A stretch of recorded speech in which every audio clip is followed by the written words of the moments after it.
Happy Saturday, everybody. It's Bernie and Jill. Today, we are going to tell you how to evaluate your local PPC campaigns to see if you're doing the right things. Stay tuned.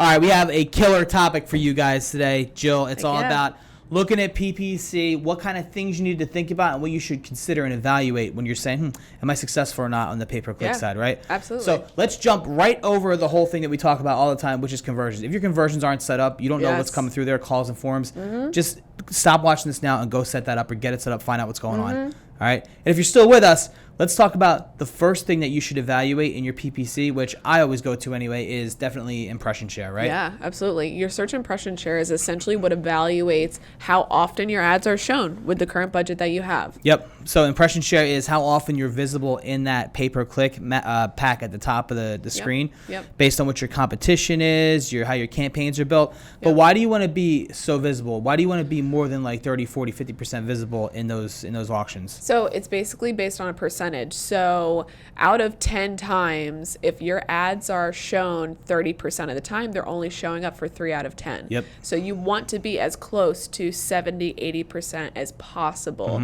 If you're showing 100% of the time, you probably don't have any competition. Yeah.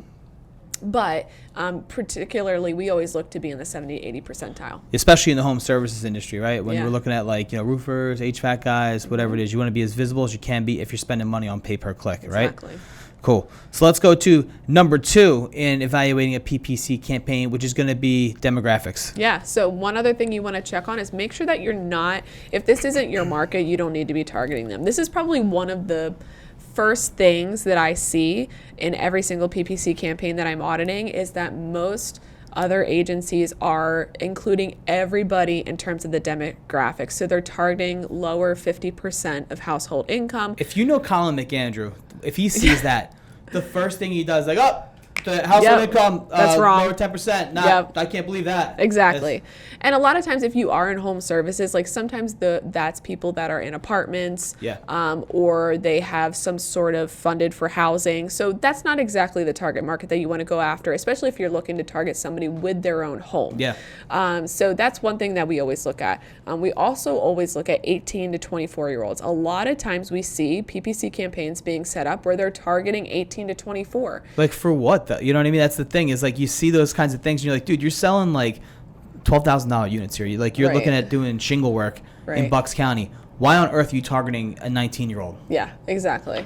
So that's one thing to watch out for and make sure that you're turning that off. Yeah. Let's talk about the last thing here that people need to think about when evaluating their PPC, which is going to be kind of a combination strategically, right? Yeah. All right. Number 1, let's talk about those negative keywords. Yeah. How many negative keywords should I really have in my PPC campaign? You should have over 200. 200? What is a negative keyword? A negative keyword is a keyword that you don't want to go after. Yeah. So, for example, it might be, I had actually talked to a home remodeling company.